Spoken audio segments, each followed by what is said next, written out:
Assalamualaikum warahmatullahi wabarakatuh. Innal hamdalillah nahmaduhu wa nasta'inuhu wa nastaghfiruh wa na'udzu billahi min syururi anfusina wa min sayyiati a'malina may yahdihillahu fala mudilla lahu wa may yudlil fala hadiya lahu. Asyhadu an la ilaha illallah wahdahu la syarika lahu wa asyhadu anna Muhammadan 'abduhu wa rasuluh la nabiyya ba'dah. Qala Allah ta'ala fi kitabihil karim, A'udzu billahi minasyaitonir rajim. Ya ayyuhalladzina amanu taqullaha haqqa tuqatih wa la tamutunna illa wa antum muslimun. Kaum muslimin muslimat yang berbahagia yang kami hormati, alhamdulillah puja dan puji syukur kita haturkan kepada Allah Subhanahu wa taala. Pada kesempatan yang berbahagia ini Allah masih mengkaruniakan kenikmatan kepada kita, iman Islam, dan Allah telah mengkaruniakan kepada kita untuk bisa menjalankan ketaatan dengan menjalankan syahrum Ramadan. Salam dan salawat semoga senantiasa Allah curahkan kepada junjungan kita, kepada tauladan kita, kepada uswah ketua kita Nabiullah Muhammad sallallahu alaihi wasallam.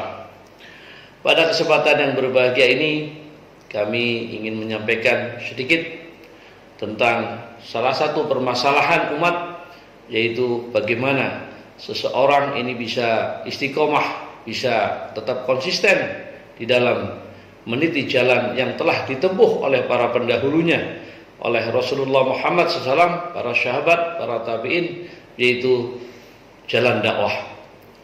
Jalan dakwah merupakan pilihan hidup bagi seorang muslim yang benar-benar ingin mengaktualisasikan keimanannya.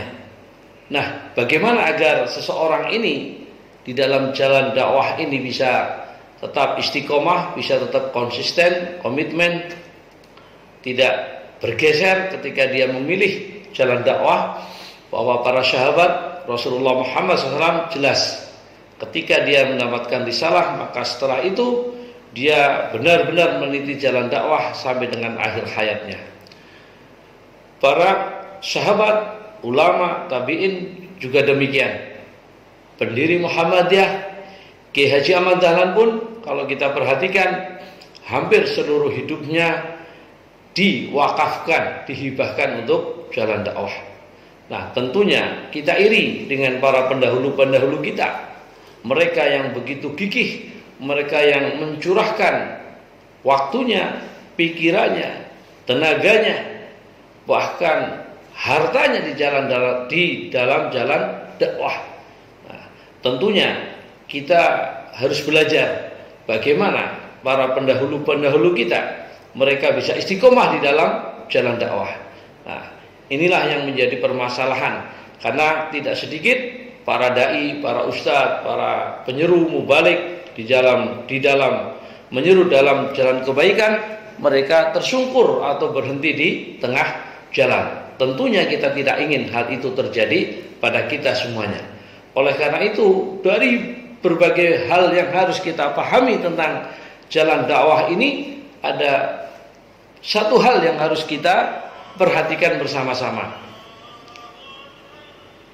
yaitu bahwa agar kita bisa istiqomah di dalam jalan dakwah, maka kita harus memahami tentang kaidah dakwah. Kaidah dakwah ini penting untuk kita pahami bersama-sama agar ketika kita meniti jalan dakwah ini, kita paham kaidahnya, menjadikan kita bisa istiqomah di dalam jalan tersebut. Karena ketika kita tidak memahami kaidah dakwah, ini akan terjadi adalah kita futur atau kita menjadi terhenti, kita menjadi tidak bersemangat, kita menjadi malas, bahkan kita bisa meninggalkan jalan dakwah itu sendiri. Beberapa kaidah dakwah yang bisa kami sampaikan dalam waktu yang singkat ini adalah, yang pertama adalah al-qudwah qabla dakwah. Apa al-qudwah qabla dakwah? Adalah menjadi contoh sebelum kita mengajar.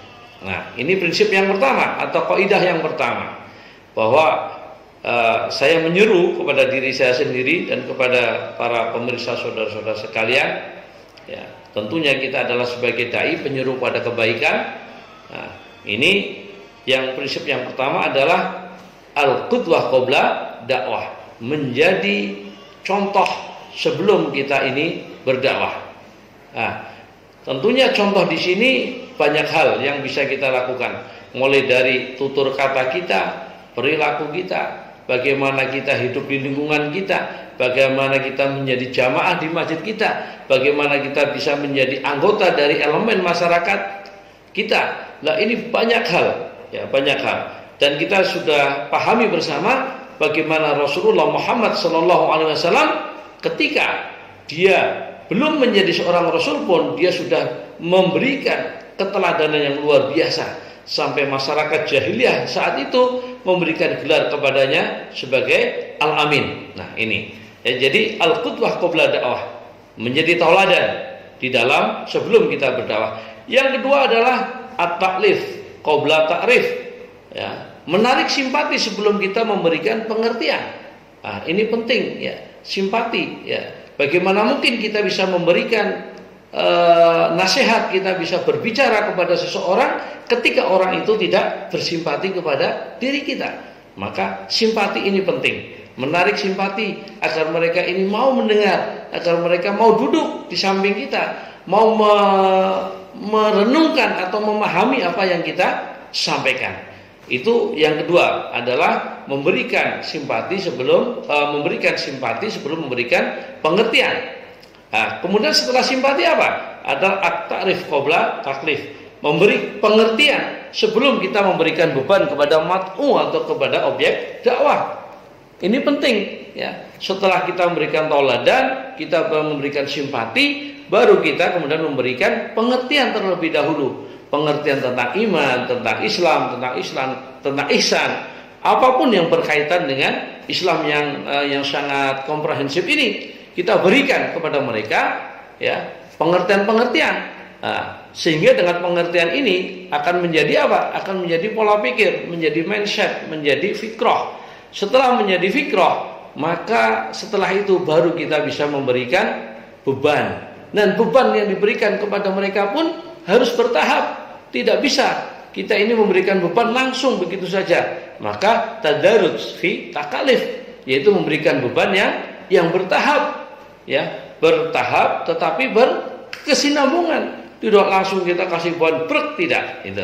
Nah, maka memberikan beban secara bertahap. Nah, langkah berikutnya atau langkah yang terakhir dalam kaidah dakwah adalah al-usul qabla al-furu, memberikan hal-hal yang pokok, ya. Sebelum memberikan hal-hal yang sifatnya itu cabang, memberikan yang utama dulu sebelum hal-hal yang lain. Nah, ketika yang utama ini mereka sudah bisa paham, sudah melekat, sudah mengakar di dalam hatinya, maka ketika kita memberikan hal-hal yang lain, insya Allah itu akan tidak menjadi permasalahan. Meskipun ada perbedaan dalam hal fikih, mereka tidak akan bergeming sedikit pun. Nah, itulah para pemirsa, saudara-saudaraku kaum muslimin dan muslimat yang berbahagia, para pejuang-pejuang di jalan Islam, di jalan Allah.